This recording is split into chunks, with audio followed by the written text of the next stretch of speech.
Pak Purbaya sebagai Menteri Keuangan Indonesia pada saat ini. Sikap Pak Purbaya sangat disenangi masyarakat pada saat ini karena Pak Purbaya mengutamakan kepentingan masyarakat di atas kepentingan pribadi dan berorientasi pada pelayanan publik. Pak Purbaya memiliki sikap responsif terhadap aspirasi, mau mendengarkan, menerima masukan, dan menindaklanjut keluhan dari masyarakat. Dan Pak Purbaya melakukan pelayanan tanpa diskriminasi serta sesuai dengan aturan yang berlaku. Pak Purbaya terbuka dalam menyampaikan informasi dan tidak menutup-nutupi. Pak Purbaya sangat bertanggung jawab dalam melaksanakan tugasnya dan juga siap menerima konsekuensi dari setiap tindakan atau kebijakan yang diambil. Serta Pak Purbaya jujur dan berintegritas, tidak menyalahgunakan jabatan atau wewenang. Tindakan Pak Purbaya selalu konsisten dengan ucapan dan tindakannya.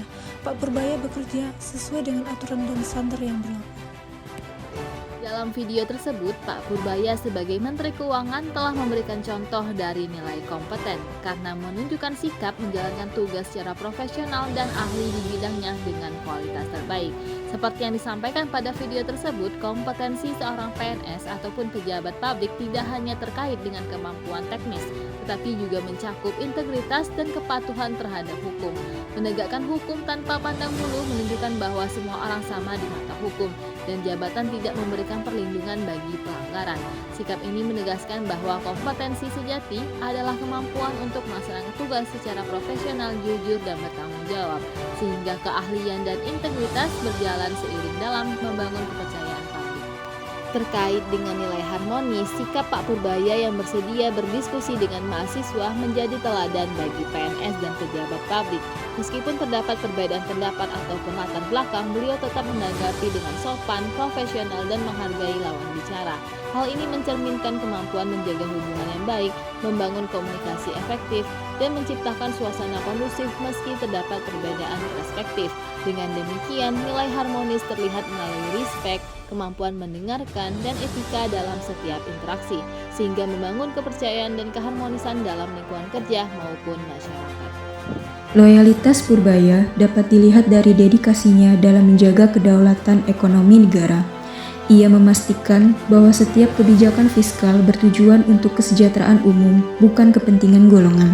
Kesetiaannya terhadap NKRI dan pemerintahan diuji saat harus mengeksekusi visi misi Presiden ke dalam kebijakan teknis keuangan.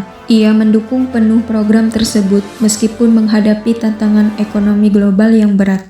Menjaga nama baik negara pun telah ia lakukan dengan berhasil memberikan sentimen positif ke pasar keuangan. Indeks harga saham gabungan mencatatkan pertumbuhan signifikan sekitar 8,15% dalam bulan pertama kepemimpinannya. Hal tersebut merupakan nilai loyalitas yang tercermin dari beliau dalam menjaga reputasi Indonesia di mata investor global. Perubahan adalah sesuatu yang tidak bisa dihindari. Regulasi terus berkembang, teknologi bergerak cepat, dan tuntutan pelayanan publik semakin tinggi. Di tengah dinamika itu, Pak Purbaya hadir sebagai sosok yang adaptif.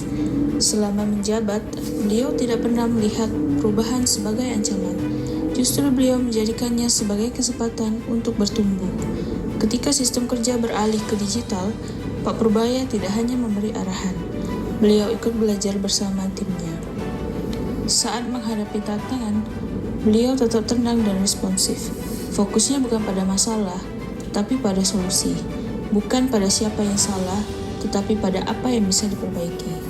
Dari beliau kita belajar bahwa adaptif bukan sekedar mengikuti perubahan, tetapi mampu bergerak lincah tanpa kehilangan nilai dan integritas.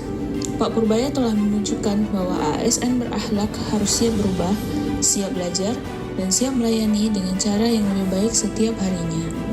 Dalam core value ASN berakhlak, nilai kolaboratif ditekankan untuk membangun kerjasama yang sinergis.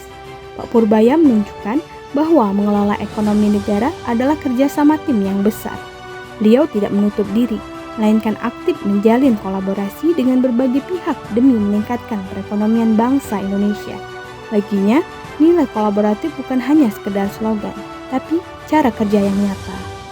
Pak Purbaya selalu menekankan bahwa setiap tantangan ekonomi adalah tanggung jawab bersama. Beliau aktif mengajak kementerian lain pemerintah daerah, bahkan pihak swasta untuk bekerja sama dalam mencapai tujuan utama, perekonomian Indonesia yang lebih baik lagi. Berbagai kolaborasi telah Pak Purbaya jalankan. Beberapa di antaranya adalah kolaborasi dengan bank-bank milik negara atau Himbara yang bertujuan untuk menggerakkan roda ekonomi melalui penyaluran kredit ke masyarakat dan UMKM. Kolaborasi dengan Menteri Kehutanan dengan tujuan utama untuk memaksimalkan kekayaan hutan demi kesejahteraan rakyat. Sebagai mantan dosen Universitas Indonesia, Pak Purbaya tak lupa berkolaborasi dengan berbagai universitas, baik nasional maupun internasional. Beliau aktif berdiskusi dengan para akademisi maupun mahasiswa untuk mendapatkan masukan kritis terkait kebijakan ekonomi. Sosok Pak Purbaya terus menjalin kolaborasi dengan berbagai pihak, secara nyata mencerminkan pentingnya nilai kolaboratif dalam membangun negeri.